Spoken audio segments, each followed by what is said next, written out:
Basing is a super fun part of the hobby, but I've noticed as I complete more models, I kind of rely on the same old techniques instead of trying new things or approaches. This causes my bases to stagnate instead of making strides like I do with my painting. Recently, I decided to try out some new twists, and I really liked how they came out. I want to try to recreate them for this video and show how some small changes can actually make some really big results. I want to make a sort of mucky forest base, so I'm going to be making tree roots with some ordinary twine. I first cut a couple inches of length and then just sort of unravel it with my fingers to get some smaller segments. In order for this to set, I first mix water into PVA glue and then dunk my twine in, letting it soak up that glue. Then I arrange the roots onto the base to my liking, winding them around, trying to make sure it looks natural. Humans are inherently good at making patterns, so it's something I try to keep an eye out for and avoid when making something organic, as if it's too perfect, it sort of betrays the look. One thing to keep in mind is the idea of small, medium, and large. If you try and clump your sections like this, it'll help to give it that natural look. Also, if there's a bit of tactical rock on the model, I think it's really nice to wind a small section of twine onto it and have it interact with the base more. Another thing to think about with the placement is how the roots are breaking up the base. I want to have a mud section in the front of this one, so I had this thicker section of twine create a small boundary. Once the roots are placed, I just leave it to dry and clip the excess once it's a bit more set so I don't disturb the placement. While doing this, I kind of lifted the twine off the base a bit, so I just added some more watered down glue to adhere it in place and help harden it. Then I go in and add some texture paste. By having the roots down first and then putting other materials on top of it, we can create layers of basing and have the roots move in and out of the earth, giving it a natural appearance rather than just stacking them on top. In the past, I would sort of try and give my bases a nice, even layer of texture paste, trying to make sure that no brush strokes were showing and overall being really pristine with it. I think this really betrays the natural look though. Instead, for these bases, I kind of just let the texture paste do its thing as it comes off the brush, moving the clumps around to where I want them to be, but overall letting it lay however it falls instead of being too precious. I also want there to be a variety of thicknesses applied instead of a nice even coat. So I apply it thickly in some places to build height or cover big sections of twine, and then in other spots just the thinnest amount where I want there to be mud or a more packed down earth look. I try to make sure there's both sections of vine showing as well as areas where it's covered by texture paste. Also using this to cover up any weirdnesses from the previous step. Once dry, the texture paste will contract a little bit, and you can see how it creates some nice natural looking sections thanks to how I didn't over manicure it, instead mostly leaving it alone once it was off the brush. Static grass is a really cool material, but in this case I'm going to choose to put it on before painting. Despite how great it has a really distinct look and is easily identifiable, which can sort of break the immersion when viewing a model. Sort of like when you can tell a model is standing on a chunk of cork instead of a rock. This will also let me choose whatever color I want for it.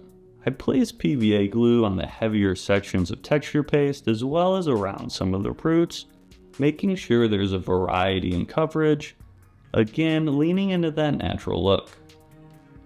I wait until the glue is completely dried before knocking off the extra, as I think this allows more to stick on, as well as getting lots of angles letting some of the grass stick up.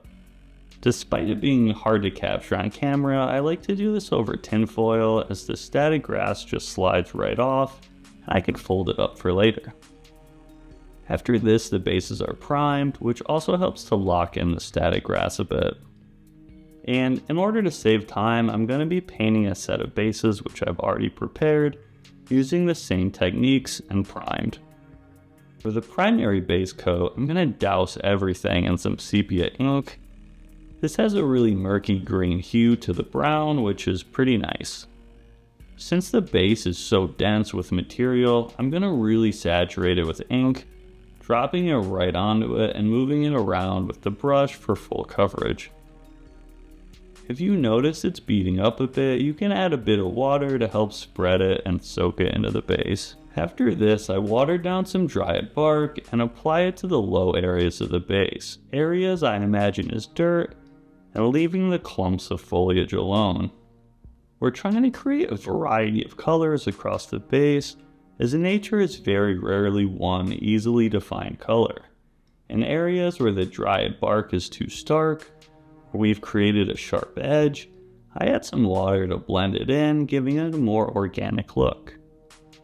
A nice desaturated ochre color was made by adding a small amount of emerald green to orange brown. I again watered this down and began applying it to the clumps of static grass, adding even more water where necessary to help it penetrate down into the foliage, leaving a nice color that conveys a forest floor during times of bad weather.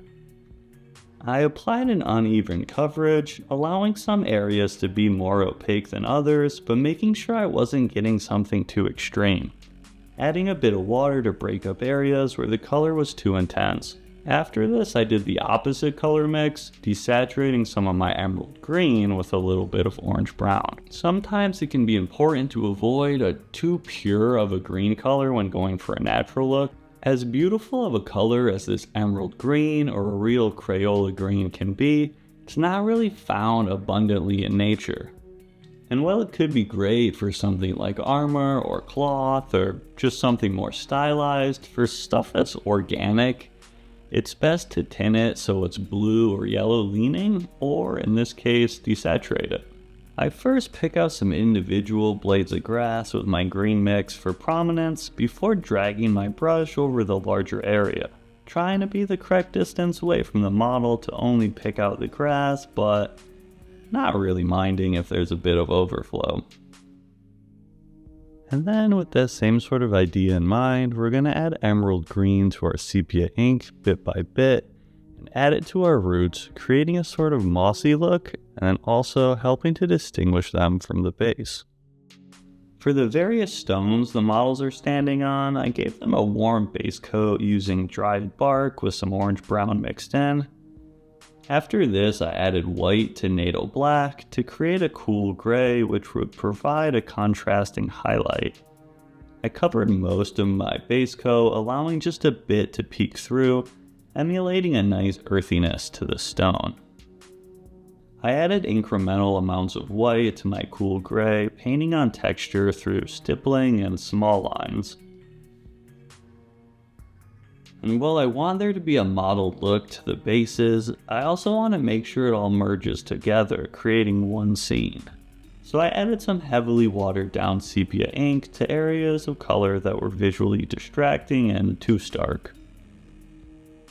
As a finishing touch, I'm going to add some mud and areas of wetness to the bases. My favorite way to do this is to take some PVA or white glue, add some water to it to make it spreadable, as well as just a touch of paint, in this case NATO black for some really murky mud. While mixing it together, quite a few bubbles form, and while I think this is a really cool touch, if you're trying to avoid those in your finished result, I would instead opt for a toothpick or something solid to mix it with instead of a brush, as it seems like that aerates it. And then let the mixture set aside for a bit, allowing the bubbles to rise, and then they can be more easily avoided. I add my mixture to the base and some of the lower areas I left more texture free, making sure it's a thick layer where I want the mud to be present. All of the water will evaporate, leaving behind just the glue and the paint, so try to keep that in mind as you add your layers of wet mud. As you can see, when it dries, the thinner areas mostly dry up, leaving behind a hint of wetness, while only the big thick layer has a puddle of mud. This technique also layers quite well, so if you're unhappy with the coverage, you can always add more, adjusting the mix to your liking. Overall, I'm super happy with how it came out, resulting in some nice natural looking bases and really complementing the look of my models. I like how the different approach I took to these wasn't anything drastic, rather just some small adjustments, and a bit of a different approach made a huge difference to me. I think the main takeaway is that variety is key, not only in how the basing materials are applied and layered, but also in the painting process, making sure nothing gets a perfectly solid coverage, and instead a variety of colors are used, letting them flow together in a way that imitates nature.